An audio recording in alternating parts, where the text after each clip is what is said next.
Hello, and welcome.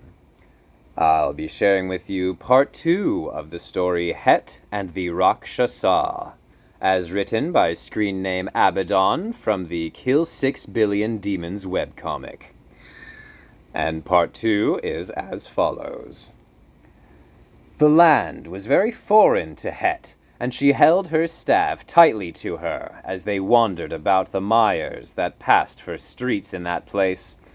People slept on the street, or with animals, to her great shock.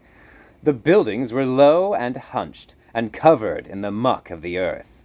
And in that respect, they were just like the people. Here and there she could peer into their smoky interiors and see a woman bent and crooked over a fire, a man picking through junk, a youth carrying a lashed and heavy bundle over her back.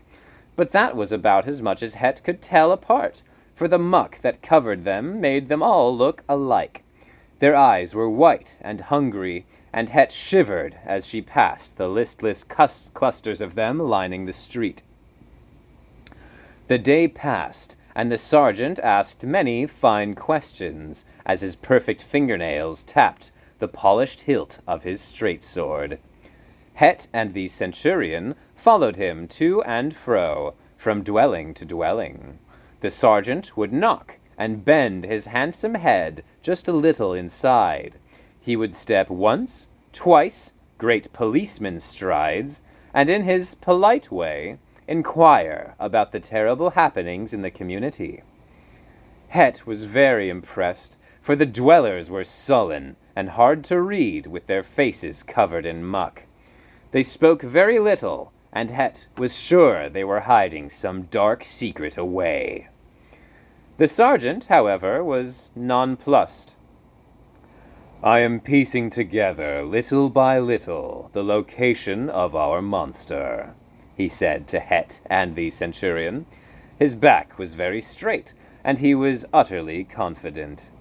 Het saw that his watchman's eye was working very well indeed, and longed to know its secrets. The day grew very late, and Het was very anxious to get back to the palace and her bath, for the eyes of the populace followed their party like hungry beads, and the muck had piled up around her shiny boots. But as they drew up in front of the last low and sloping dwelling, the sergeant gave them a knowing look. As he knocked, there was a tremendous noise as a man stumbled out of the side alley in a dead run.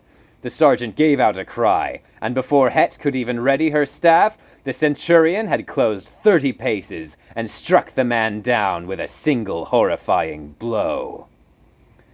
The centurion was extremely happy, but Het was not, for as she drew closer, she saw among the man's scattered entrails there was scarcely a demon to be found. In his outstretched hand was a purse of silver coins. "He shouldn't have run," said the sergeant sadly, and wiped his brow. "A common thief, no more." Het felt repulsed and regretful, for the punishment for thievery was not death. But then the sergeant noted the hour, and Het thought of the palace and her bath, and they returned at speed. The sergeant's confidence was hardly dented at all. "The poor sap was just a criminal, not a demon as I suspected. The information was very poor, but I'll keep at it," he said. "The people of this land are sullen and poorly spoken, but that doesn't mean they don't deserve our protection." The lord of the land agreed. They had a pheasant dinner and a fine bath, and slept well.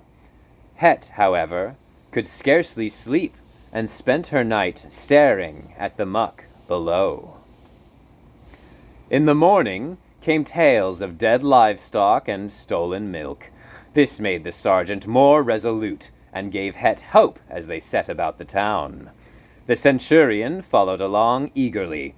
He had cleaned his sword. This time a strange familiarity came over Het, having seen the town and its inhabitants before. Passing through the second time, her curiosity got the better of her. As they passed through the bent and filthy streets, she peered once again into their cramped interiors. Here again was the woman bent over a fire, but Het saw that the fire was a kind of kiln or oven, and the woman had a long stick she was stoking it with. Here again was the man bent over junk, but here and there Het saw glimmers. And here again was the youth bent low by her heavy load, but Het saw all of a sudden that her load was a cloth of interesting texture. The sergeant once again passed from dwelling to dwelling, relentless. "I am sure this time," said the sergeant, "for these leads have the stench of evil about them. Where dwelleth evil, dwelleth demons, don't you think?" Once again, as the hour was growing late, the sergeant's inquiries drew them close to a dwelling by a choked and polluted river. And as soon as the sergeant rapped on the door, a woman scrambled out of the window and dove into the river. Once again, the sergeant cried out, and once again the centurion sprang eagerly forth. He leapt into the water and speared the woman through the belly like a fish. She spent a long time dying as the centurion cleaned his sword. She didn't have a Rakshasa inside her, just the rotted teeth of a long-time glass addict. The sergeant wiped his brow. "She shouldn't have run," he said, his eyes sad. Het was despondent, for the punishment for using glass was not death. She was glad that they were rooting out evil in this land, no matter how small, but it still weighed heavily on her as they trudged through the mud back to the palace and their bath. The Lord was very happy with their progress, even if they hadn't caught the Rakshasa, and Het lost no confidence in the sergeant's watchman's eye, for it had indeed detected evil, even though the dwellers of that land were uncooperative. But a bath could not clear her mind, nor could clean her clothes. Once again, she spent her night staring at the muck below, and this time a strange impulse struck her. She donned her uniform, put on her shiny boots, and clambered out the window. So ends part 2 of Het and the Rakshasa. Hope to see you for the next one. Catch you then.